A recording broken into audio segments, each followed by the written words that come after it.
A todos.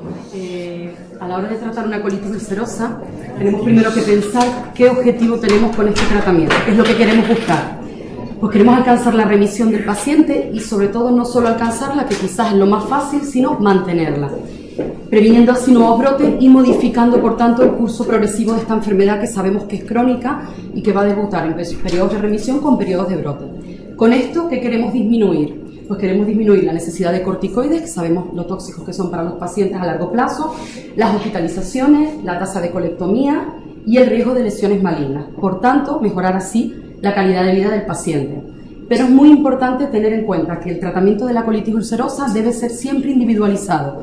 Es decir, la elección de la terapia por parte del médico depende de muchísimos factores tanto del paciente como de la evolución de la enfermedad, como de los tratamientos. Va a ser un tratamiento completamente individualizado.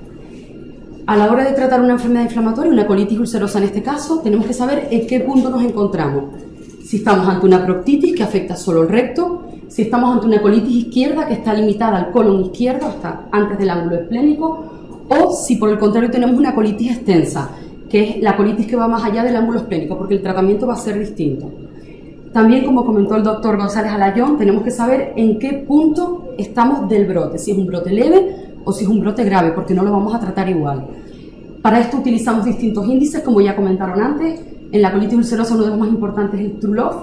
Va a utilizar tanto síntomas como el número de deposiciones que comentábamos antes, si tiene sangre en las heces, signos como la taquicardia, la temperatura, datos analíticos como la hemoglobina, la velocidad, y también hay otros índices como el índice de Mayo, que también se usa bastante, donde vaya a incluir los hallazgos de la endoscopia, que no siempre vamos a tener a mano.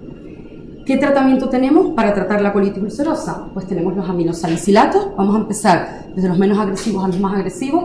Los aminosalicilatos, que son derivados de la aspirina, son antiinflamatorios, pueden ser tanto por vía oral o tópicos, y sabemos que la sulfasalacina, pues entre ellos requieren suplemento de folato. También vamos a tener los corticoides, que son las hormonas del grupo de los esteroides. Son antiinflamatorios potentes, muy buenos para los brotes de la enfermedad inflamatoria, como veremos luego, que actúan a través del receptor de glucocorticoides de las células inmunes y activan la señal de apoptosis de las células inflamatorias. Pueden ser orales, pueden ser también orales, pero de acción local, y parenterales. Se debe evitar su uso prolongado, como veremos luego. Requieren comedicación con vitamina D y calcio para evitar los efectos adversos óseos, y hasta un 40% de los pacientes van a ser refractarios al tratamiento con esteroides y un 30% corticodependientes. También tenemos los inmunomoduladores, la acetoiprina, que es el Imurel, la 6-mercaptopurina y la ciclosporina. Son moléculas que reducen la respuesta inmune, se llaman inmunosupresores coloquialmente. Las tripurinas inhiben la síntesis de ADN y ARN e inducen la apoptosis de los linfocitos T, y las ciclosporinas son inhibidores de la calcineurina. Pueden ser orales.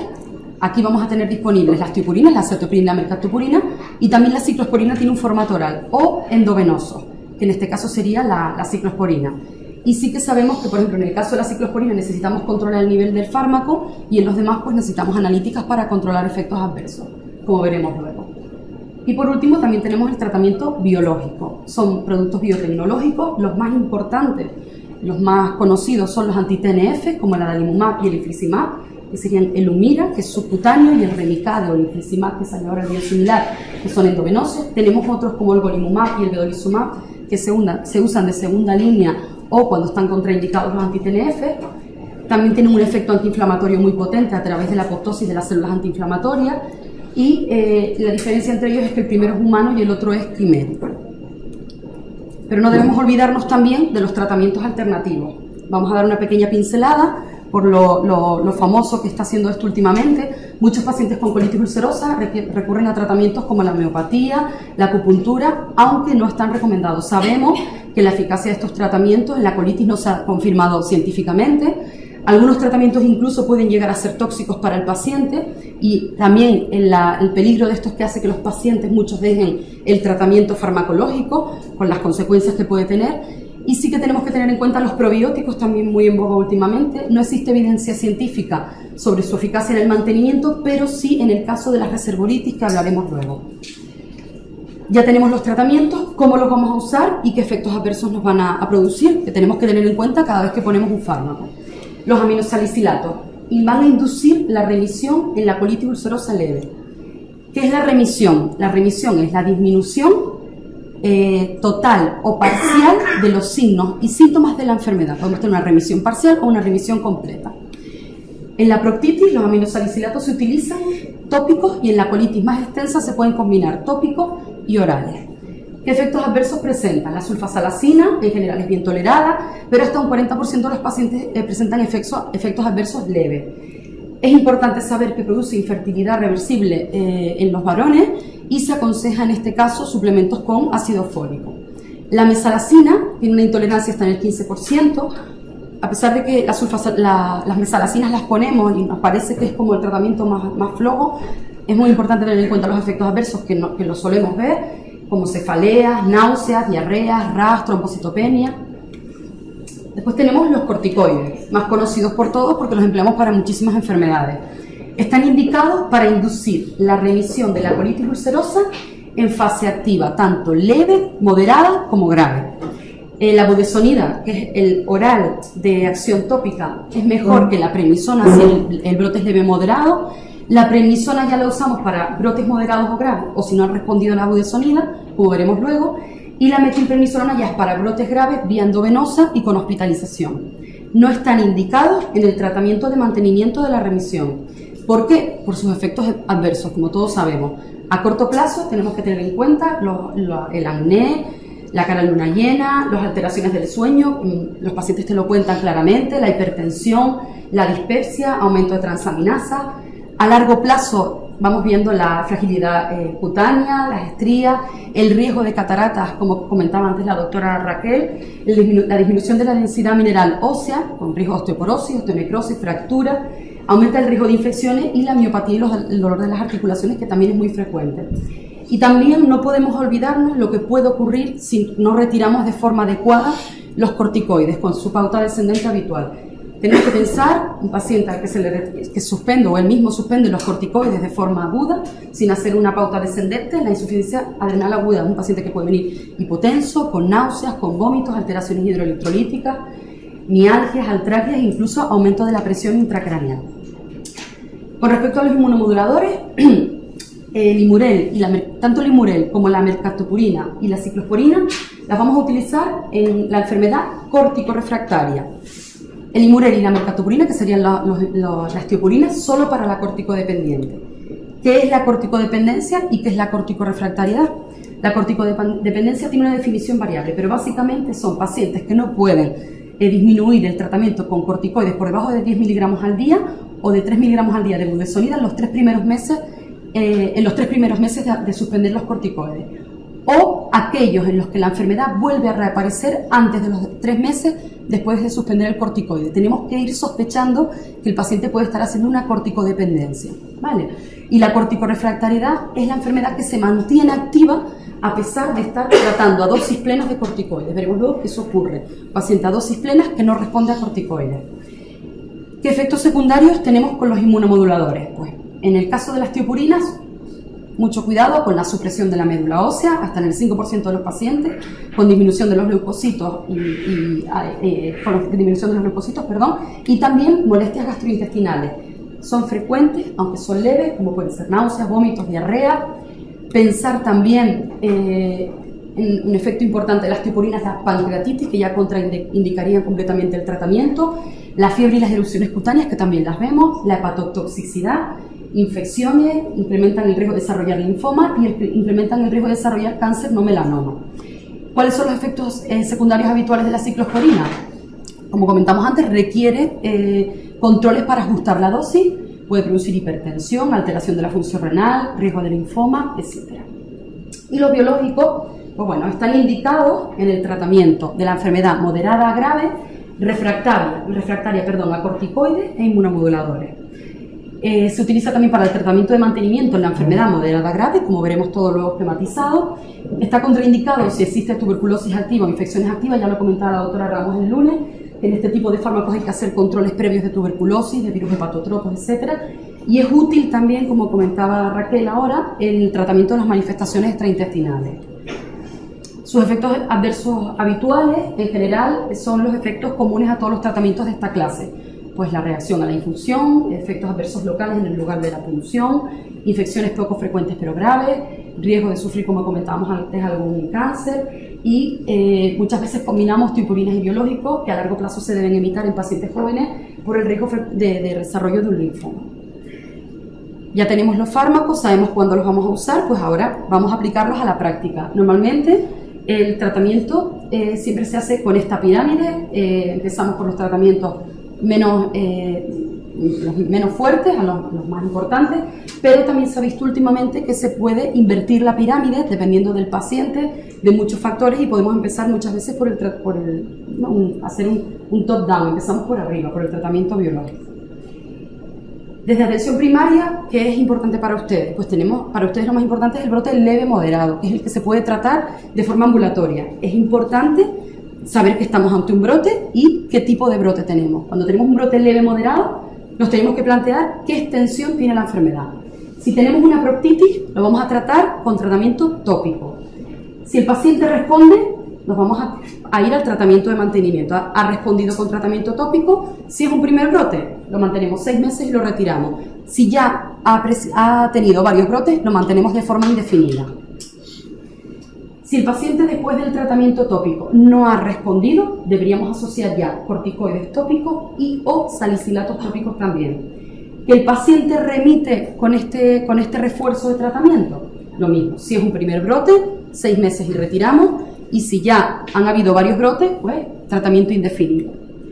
Que después de asociar todos los tratamientos tópicos que tenemos, salicilatos, corticoides y demás, no ha respondido, entonces ya nos vamos a la prednisona oral.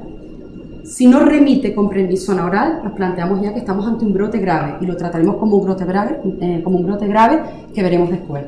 Y si responde, pues ya el mantenimiento, una vez que el paciente ha necesitado corticoides para mantener la remisión, van a ser varios factores los que nos vayan a decir qué tratamiento de mantenimiento va a llevar. Si tenemos una corticodependencia, si el paciente es un paciente joven, cómo ha sido el brote en su presentación. Ahí ya plantearemos o salicilatos de mantenimiento, tiopurina o incluso algunos pacientes biológicos. Esto ya es más hospitalario, de la unidad de enfermedad inflamatoria, pero bueno, por lo menos que ustedes lo sepan, por si algún paciente con un brote leve acaba terminando en este tipo de tratamiento.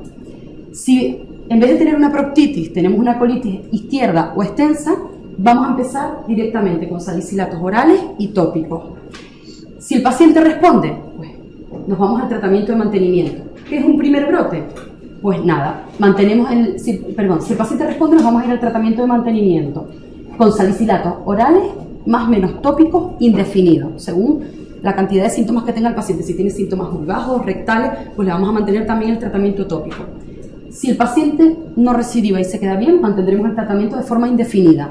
Si aún así, a pesar del tratamiento con salicilatos orales y tópicos, recidiva la enfermedad, tenemos que plantearnos que estamos ante un brote grave y ya tenemos que tirar de los corticoides. Si en esta colitis extensa izquierda, después de ponerle salicilatos orales y tópicos, no responde al tratamiento, asociamos corticoides. Podemos asociar corticoides orales de acción tópica. Si responde, pues nada, nos vamos al tratamiento de mantenimiento como comentamos antes. O lo mantenemos de forma indefinida y si no recidiva, y si recidiva, pues ya nos planteamos que estamos ante un brote más grave.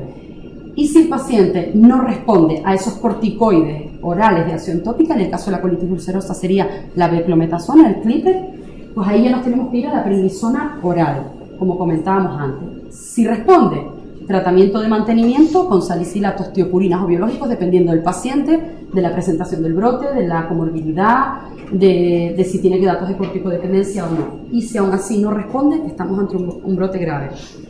Recordar, importante, en cuanto al tratamiento tópico, ¿qué formato vamos a elegir? Tenemos supositorio, espuma y tenemos enema. El supositorio va a depender de la extensión de la enfermedad. El supositorio cuando tenemos una afectación rectal, porque va realmente a alcanzar esa zona. Cuando ya tenemos una proctosimoiditis que afecta recto y sigma, nos vamos a la espuma. Y si ya la enfermedad llega hasta el ángulo esplénico, tenemos que tirar de los enemas. Aquí les dejo un enlace de un vídeo que colgó GTEPU, que es la Asociación Nacional de Enfermedad Inflamatoria, sobre cómo poner los tratamientos, cuál es la postura que debe adoptar el paciente si se los pone solo, que la verdad que está muy bien explicado. Lo que hablábamos antes, cuando un paciente para un brote leve moderado ha necesitado llegar incluso a tomar prednisona oral, El tratamiento de mantenimiento va a depender de muchos factores: gravedad, corticodependencia, si se controló rápido el brote o necesito volver a subir los corticoides, volver a bajarlos, factores individuales. Y al final podremos acabar tanto con anti-TNF como con azatioprina, o sea, inmunomoduladores, o con mesalazina. El brote grave, teníamos el leve y moderado, nos vamos ahora al grave. El grave es hospitalario, pero bueno, para que ustedes sepan cómo lo manejamos. Es importante también desde atención primaria identificar un brote grave, porque nos puede venir el paciente a la consulta o puede ir por urgencias al centro de salud. En ese caso, identificando un brote grave, un paciente con muchas exposiciones al día, con sangre, con fiebre, con elevación de reactantes en fase aguda, un paciente con mal estado general, sabemos que tenemos que remitirlo al hospital. Esto hay que tratarlo endovenoso. Empezaremos con corticoides endovenosos y a los 3-7 días de empezar el tratamiento, habitualmente a los 5 días, reevaluamos la clínica y la analítica del paciente. ¿En qué situación estamos? Si ha respondido, haremos un tratamiento de mantenimiento. Si el paciente no responde, aquí ya tenemos que empezar un tratamiento para corticorefractariedad, lo que comentamos antes, bien sea con ciclosporina o infliximab. Y en este caso, si el paciente responde, mantenimiento lo veremos ahora, y si no responde, muchas veces ya es motivo para recurrir a una intervención quirúrgica, una colectomía. El paciente que responde una vez iniciado infliximab o ciclosporina en planta va a llevar luego un tratamiento de mantenimiento. Si el paciente previamente estaba con inmunomoduladores, probablemente nos iremos a un tratamiento biológico, porque si aún estando con inmunomoduladores nos ha hecho un brote grave, es que probablemente necesite un tratamiento de mantenimiento un escalón más. Si el paciente antes del brote grave no estaba con inmunomoduladores, a pesar del infliximab o la ciclosporina en planta, podremos mandarlo probablemente de forma ambulatoria con inmunomoduladores. Aunque bueno, todo esto es valorable de forma individual, como dijimos desde el principio. Importante, hemos hablado del tratamiento quirúrgico, ya lo comentó el otro día la doctora Correa, alrededor del 20-25% de los pacientes con colitis precisan cirugía, y la cirugía en principio elimina la enfermedad, pero lo que nosotros vemos, los digestivos, los gastroenterólogos, ¿qué vemos después de un tratamiento quirúrgico? Pues la complicación más frecuente de una cirugía, que es la reservoritis. Es una complicación que se da hasta en un 20-30% de los pacientes operados, consiste en la inflamación aguda de esa bolsa construida quirúrgicamente, y los síntomas que mayor frecuentemente produce son aumento del número de posiciones, sangrado rectal, dolor abdominal, urgencia, tenesmo, incontinencia, fiebre. Puede ser causada por un desequilibrio de bacterias, por lo que se puede tratar con antibióticos como el ciprofloxacino y el metronidazol, con probióticos y bueno, y en algunos casos más extremos hay que recurrir incluso a corticoides y a veces hasta inmunomoduladores y demás. Y puede ser crónica, se puede convertir en crónica. Solo una pincelada para que vean con los nuevos tratamientos que han salido, tanto los inmunomoduladores como los biológicos, cómo ha disminuido, como vemos aquí a lo largo de los años, la tasa de colectomía en los pacientes con colitis ulcerosa, y aquí lo expresamos en una gráfica en la era prebiológica y en la era biológica. Como parte importante del tratamiento de la colitis ulcerosa, no solo tenemos los fármacos, también es muy importante la nutrición de un paciente con colitis ulcerosa, es fundamental para recuperar la enfermedad. El objetivo de la dieta es prevenir y corregir la desnutrición. Tenemos que tener en cuenta que hay 3 mecanismos básicos que provocan desnutrición en una colitis ulcerosa. Uno es la disminución de las ingestas. El paciente, por miedo a que aparezcan síntomas, empieza a dejar de comer, sobre todo los lácteos y las fibras, que hablaremos de ellos ahora. También, por otro lado, se puede desnutrir por la pérdida de proteínas y otros nutrientes, tanto por la inflamación. Van a haber úlceras que van a provocar una pérdida de proteínas en las heces, y además los corticoides también producen pérdida de proteínas y calcio. Y por otro lado, un aumento del consumo de energía. La inflamación hace que se consuma más energía y aumenta las necesidades calóricas.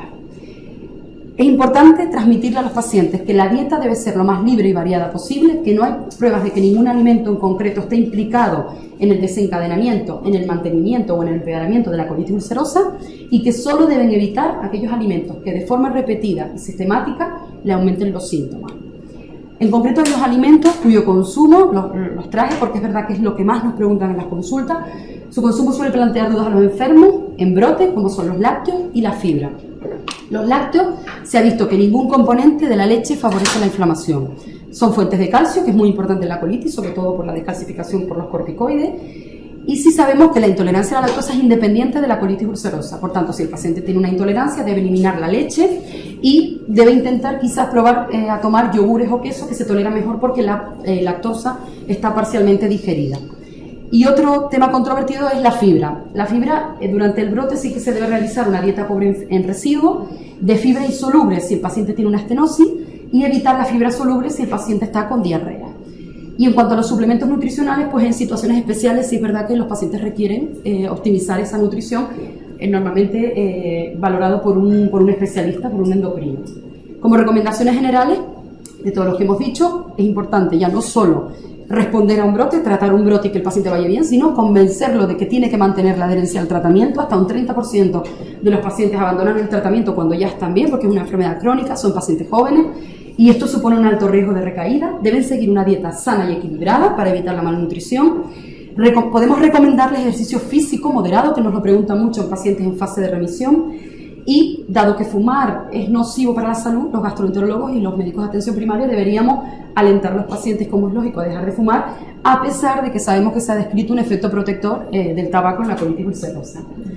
En el caso del tratamiento con la osteopurina, protección solar de los rayos ultravioleta y examen dermatológico de forma periódica por el riesgo de aumento de cáncer cutáneo. En las mujeres realizar revisiones ginecológicas periódicas, también los inmunomoduladores aumentan el riesgo de infección por el virus de papiloma humano. Y como ya se comentó antes, cuidado con determinados AINES, que es mejor los inhibidores de la COX-2. Una última pincelada de algo que nos parece también muy importante: una paciente que está en tratamiento con inmunomoduladores o biológicos y se queda embarazada. Se queda embarazada y encima quiere lactar a su bebé. Nos preguntan qué ocurre. Lo primero que tenemos que tener en cuenta en una paciente en edad fértil que tiene una enfermedad inflamatoria intestinal y se quiere quedar embarazada, que es importante planear el embarazo. Es importante que se quede embarazada en una fase de remisión, porque una enfermedad activa en un embarazo da muchísimas complicaciones, bajo peso al nacer, aumenta el riesgo de aborto, etc. Entonces es muy importante concienciarlas de que tenemos que llegar a un consenso de cuándo es el momento óptimo para un embarazo. Una vez embarazada, las últimas recomendaciones de la ECO es mantener los tratamientos, salvo el metrotrexate, que sí que está contraindicado, pero esto es para la enfermedad de Crohn. Tanto las tiopurinas como los biológicos se pueden mantener. Y los antibióticos, metronidazol y ciprofloxacino, solo evitarlos en el primer trimestre. De resto, no hay ningún problema, incluso para lactar. No quiero terminar sin tener en cuenta el tratamiento psicosocial de estos pacientes. Son pacientes habitualmente jóvenes, pacientes que trabajan, que estudian, que tienen una vida normal y que a veces la calidad de vida se ve mermada por una enfermedad que cursa con brotes, que tienen que venir al hospital. Entonces, bueno, es importante tener en cuenta esto, la merma en la calidad de vida. Las dimensiones de estos pacientes, de su calidad de vida, va a depender tanto de los síntomas digestivos como sistémicos, su afectación funcional, la afectación emocional, que muchas veces nos olvidamos, y la afectación social.